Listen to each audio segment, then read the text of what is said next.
Voilà les vœux AGIA.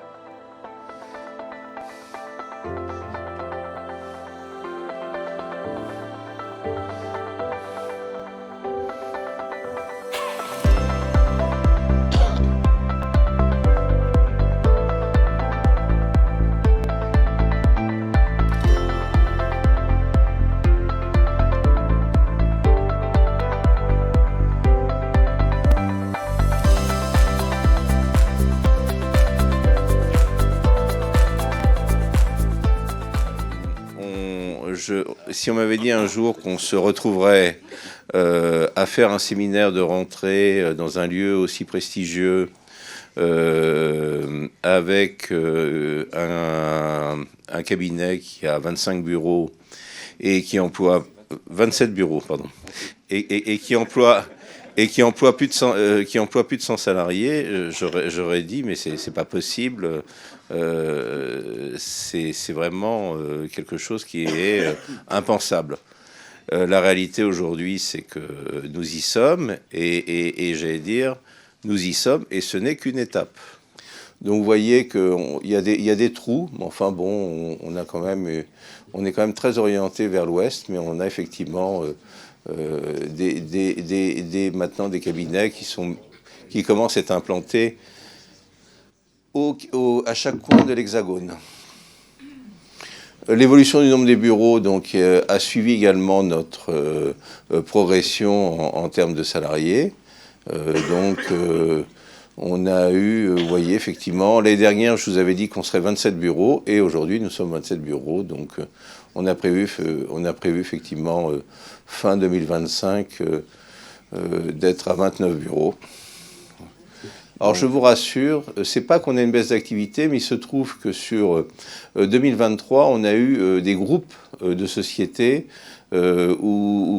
assez importants, sur lesquels, effectivement, il y a eu beaucoup d'ouvertures, alors qu'il s'agit effectivement quelque part d'un même dossier.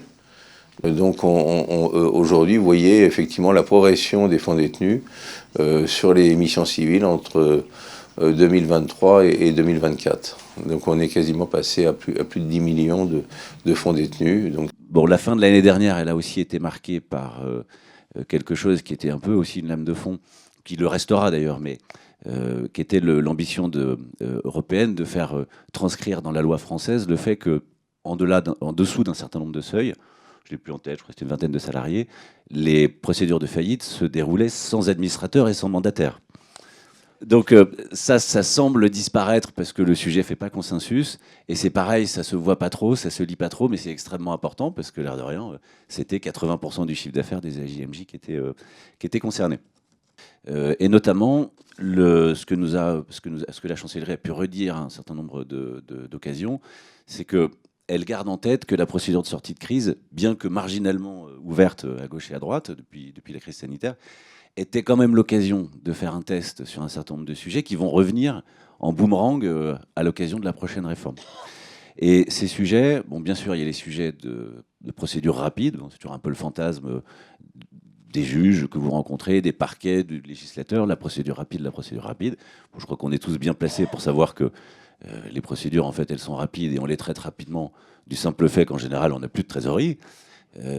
Mais que le sujet, il faut peut-être le renverser un petit peu. La rapidité de la procédure, elle pourrait plus facilement peut-être découler d'un certain nombre de modernisations de textes, notamment dans un certain nombre de délais, de déclarations de créances, de revendications, tous ces sujets qui font que finalement, c'est ça qui freine le déroulement d'une procédure collective. Bon. Peu importe, ce qui était vraiment en germe probablement pour la chancellerie, c'était le sujet du retour à un mandataire unique. Alors on n'est pas très nombreux ici à avoir connu avant 85 la profession de syndic, qui a donc été splitté à ce moment-là en deux, mais c'est un truc qui est vraiment dans les papiers de la chancellerie et qui est porté par un certain nombre de gens très influents, y compris une associée importante du cabinet FHBX. Voilà. Donc c'est un sujet, non pas 2024 pour le coup, mais 2025, peut-être 2026, mais c'est un vrai sujet. Bonjour à tous, excellente année 2025. On va parler de l'effectif d'AGIA qui a progressé encore cette année avec un renouvellement constant des effectifs et une progression qui suit la progression de l'activité.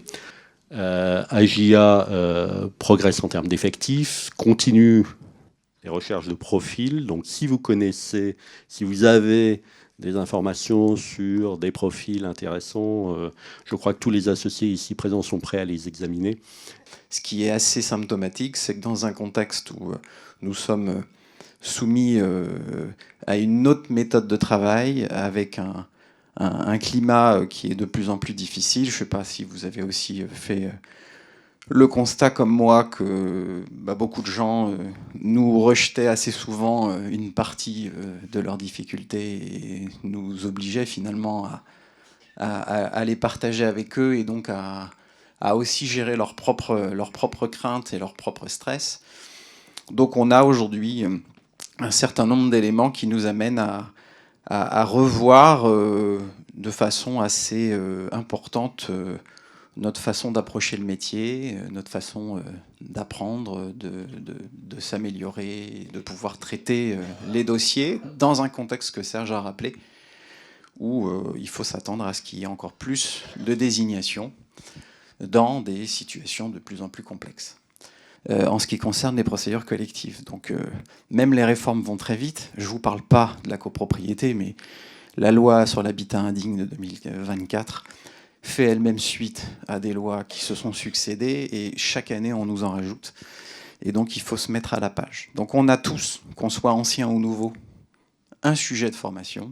On a tous, qu'on soit ancien ou nouveau, un sujet d'adaptation à des nouvelles technologies, à des nouvelles façons de travailler, à des nouvelles façons de réagir vis-à-vis de notre environnement.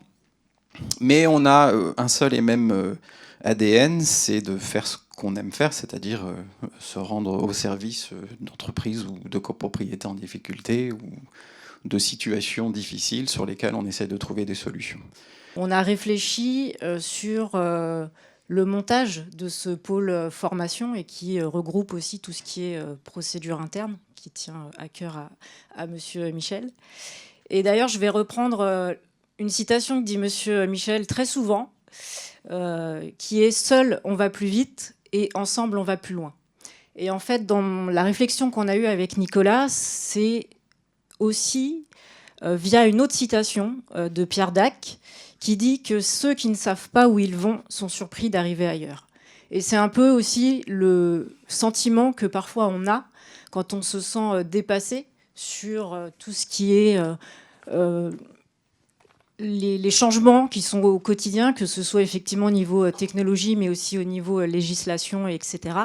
Et donc, on espère, avec ce projet, de pouvoir déjà aller plus vite, plus loin, et surtout savoir où on va. Depuis 1999, la data room est internalisée et totalement gratuite pour tous les administrés. Et il n'y a jamais eu effectivement de service payant de la data room, puisqu'on considère que le métier d'administrateur judiciaire doit offrir ce service, puisque ça fait partie de la mission. Et que toute délégation de la mission à des tiers doit être décomptée de nos honoraires, comme le prévoit le texte. Donc effectivement, il y a un enjeu, à mon avis, assez important sur nos professions à internaliser des fonctions data room. Quand même qu'on a eu 46 dossiers de plus de 100 salariés sur l'année 2024 contre 39 en 2023. Donc effectivement, on démontre encore une fois qu'on a su s'améliorer sur la gestion des gros dossiers. Du coup, effectivement, j'ai adressé un mail à tous les collaborateurs. Comme l'a dit Leslie, certains ont répondu, d'autres non. Donc, hélas, certains bureaux seront plus représentés que d'autres, mais je pense que c'est un format qui permet aussi de voir quels sont les dossiers qui sont traités par les autres collaborateurs et assistants, bien évidemment, et secrétaires, dans les autres bureaux. Voilà. Donc, ce qui nous a été communiqué en premier, alors, je les ai mis sur les bureaux de Bobigny-Versailles. On a quand même un certain nombre de dossiers extrêmement significatifs. Sur 2024, 9 plans de cession avec plus de 500 emplois sauvés sur une centaine de magasins et un prix de cession d'1,5 million, ce qui n'est pas rien et ce qu'on ne voit pas souvent dans le cadre de nos dossiers. Sergent-major, un plan en cours, enfin un plan de redressement arrêté, pardon, avec une sauvegarde quand même de plus de 1234 emplois sur un montant de 1529 à l'origine. Et il nous a été remonté aussi que dans ce dossier, on avait plus de 70% du passif abandonné. Alors, on commence à voir le bénéfice des classes de parties affectées avec un certain retour. Donc, dans ce dossier, en l'occurrence, plus de 186 millions d'euros de passifs ont été abandonnés grâce aux négociations qui ont été menées. C'est assez impressionnant. En cours aussi, toujours sur Bobigny-Versailles, on a le dossier AMAPA avec 4600 salariés. Donc dans ces dossiers-là, je crois que ce sont les plus gros dossiers à l'heure actuelle. Donc la palme des plus gros dossiers, oui, revient à Nicolas, hein, si je ne dis pas de bêtises. Donc un redressement judiciaire en cours, donc à voir ce que cela donnera par la suite. Et alors là, j'ai très peu d'éléments sur le groupe Schneider. Il m'a quand même été indiqué qu'on est à plus de 140 millions d'euros de chiffre d'affaires pour un prix de cession global de l'ordre de 7 millions d'euros. Donc on voit effectivement que l'année 2024 a été fructueuse en termes de dossiers. Sur Tours, on a remonté un, je remercie. Le dossier Oder avec 25 magasins de prêt-à-porter en franchise, diverses marques, 25 millions d'euros de chiffre d'affaires et 150 salariés, encore un plan de redressement adopté sur l'année. Paris, alors on a fait état d'hôtels Hilton et Marriott en plan de cession, 650 salariés. Là encore un dossier significatif, 23 sociétés en redressement judiciaire, avec des chiffres qui sont encore importants, 60 millions d'euros de CA, 8 hôtels cédés, 400 emplois sauvegardés. Là encore, on essaiera peut-être sous un prochain format de vous montrer le nombre d'emplois que tout le monde ici présent aide à sauvegarder au sein d'AGIA.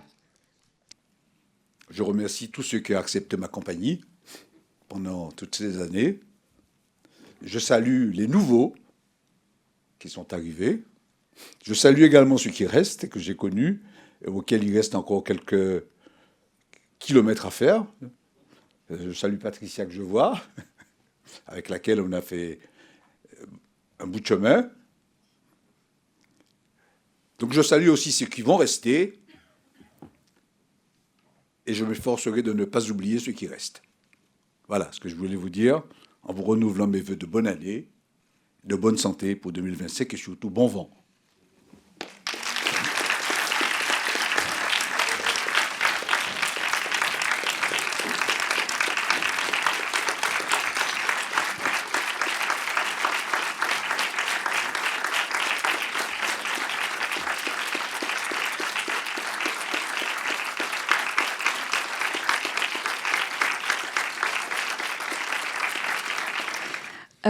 Bonjour à tous, meilleurs vœux encore. Donc l'année 2024, comme on l'a retracé tout au cours de la matinée, a été très longue et difficile quand même. Et pour le CSE, a été assez chargée. Donc au cours de cette année, on a continué à se former pour approfondir nos connaissances et nos compétences avec toujours pour principal objectif donc d'améliorer le quotidien des salariés et de veiller à ce que chacun ait des conditions de travail agréables. Nous vous proposons de vous lever, de regarder cette caméra. Ah ouais. Allez. Voilà. Et à 3, nous allons souhaiter nos bons vœux aux Antilles. Donc à 1, 2, 3, bonne année ou meilleurs vœux. 1, 2, 3, bonne année. Merci beaucoup. Merci à tous, à toutes de votre attention. Ça a été effectivement un séminaire non-stop. Il n'y a pas eu de temps de pause. Voilà, et on est effectivement attentif aux observations donc, pour l'organisation de notre prochain séminaire de l'année prochaine. Pouvez-vous montrer avec vos doigts le nombre de fois que vous avez senti que je vous ai touché? Vous pouvez baisser la main. Pouvez-vous montrer avec votre main droite l'endroit où vous avez senti que je vous ai touché? Vous pouvez remettre les mains. Tous les deux, vous avez senti, sûrement à plusieurs endroits. Vous pouvez enlever les masques.